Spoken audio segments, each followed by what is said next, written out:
What's up everybody, welcome back to the channel. Once again we are here with another video discussing the 4-2-3-1, where in the previous video we basically talked about the defensive side of that formation, and in today's video we're going to discuss the good thing about the 4-2-3-1 when it contains to building out from the back and in being in possession. And we're gonna start with that right now, but before we do, please make sure that you do hit that subscribe button, because it's gonna help the channel a lot into growing into a bigger channel, so that more people can have access to this kind of videos, the tactical side from FC Barcelona. All right, so let's get right into it. So most of the teams, especially the big ones like Real Madrid, Liverpool, City, these guys, they press in a 4-3-3 or a 4-4-2. all right. So in the build-up phase, you can easily just split your center backs next to your goalkeeper, and then they will probably be drawn into a press. All right. Now most of these guys do like to cut off the passing lane, where their wingers presses from out to in, and that's so that they can actually man up, go man to man in that pressing sense. All right. Of course, your fullbacks will be wide all over on the touchline, but this is where the double pivot comes in handy. All right. So when that happens, when a team presses with a front three like that, you can just easily bring out your double pivot, and they will be the passing options for the goalkeeper as well as the center backs. And this is what's good about the double pivot in the 4-2-3-1. In the building up phase, it's really great.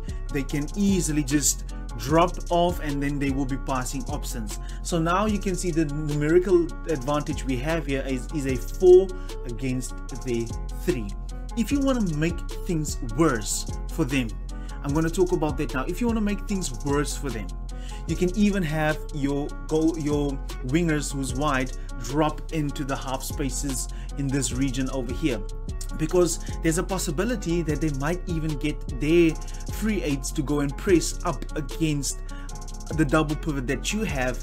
But then again, you can just easily form the diamonds on either side of the middle diamond that you have over here.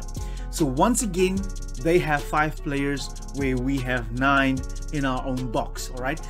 Ernesto Valverde, he actually did this in his days at Barcelona.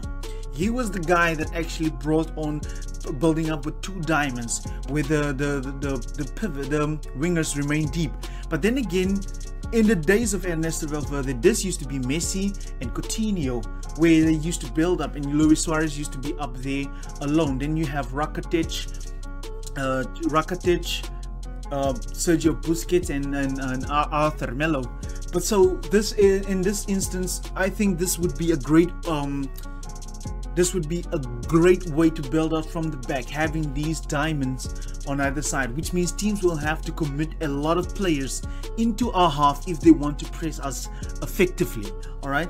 And like I said, Ernesto Valverde, he was the one who was doing this. And what's good about this, the diamonds, you can carry them straight through into the opposition half, and then you just circulate the ball between these players. And this is also where you can bring in the tiki-taka. You know, these diamonds, you can keep them in the opposition half, and then these balls can just circulate in between these guys over here. And this is what is good about the 4-2-3-1 with the pivots. You can create those diamonds, and then this is actually better when it comes to possession. And this is also another reason why I think Frankie was playing ahead of Gavi, you know, because Xavi wants to have the pivot in there. But playing as a whole, the 4-2-3-1, I don't think he will actually do it. He would prefer to have 2 free aids. All right. And then again, another good thing is the wingers are slightly inverted, as you can see over here. To keep the diamonds, the wingers have to be slightly inverted, and this is what Messi and Coutinho used to do in the days of Ernesto Valverde. They used to be slightly inverted, but at the same time they used to keep the width as well.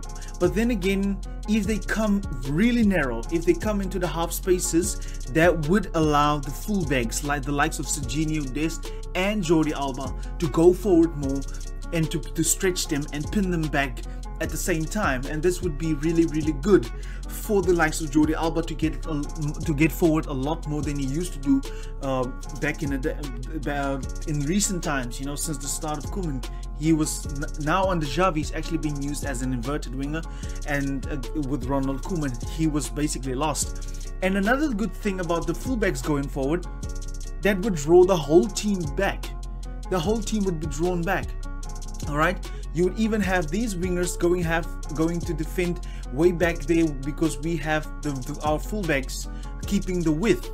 And this is what's good about the 4-2-3-1. You can still keep your double pivot, you still have enough players back, and this is what's good about the 4-2-3-1 when it comes to being in possession. All right, the fullbacks wide, inverted wingers, and then you're good to go. You have a floating number 10, which is of course going to be Pedri or Gavi, maybe even.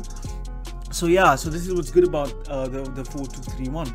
And now the main thing is, these spaces that will be left can easily also be defended by these two free agents. If these guys are actually disciplined, they can easily go into that spaces, because remember, this guy is going to have this player is going to have to go back a lot more than he is positioned right now, and then easily they can move into these spaces.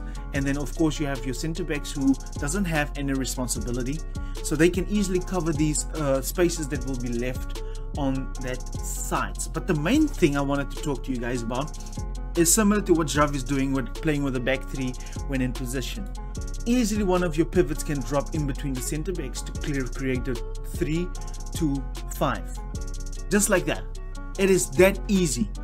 All right, because like I said in the previous videos talking about formations, this is more or less Barca's shape that Xavi want to achieve. Your floating number 10, your floating 10 can easily come create a double pivot, and when the ball is safe, he can move up again, and then he can create this diamond centrally as well. Now this is what you do when the team wants to press the center backs. You can easily drop one of the pivots, and that is what is good about the 4-2-3-1, the double pivot. Having two defensive midfielders, playing it safe, moving the ball around better. All right, but I don't think Xavi will use this formation. If Frankie stays at the club, he will definitely have Frankie play as a pivot in the build-up phase, but as a free 8 when going into the opposition's half, right? So ladies and gentlemen, that is what's good about the 4-2-3-1 when in possession. Make sure you check out the previous video for you to understand this one better, and please do subscribe to the channel if you want to see more content of this. There's much more formations that we will be discussing in the future, so please do stay tuned, and please do subscribe to the channel, like the video, and also share. But from my side, thank you very much. Goodbye.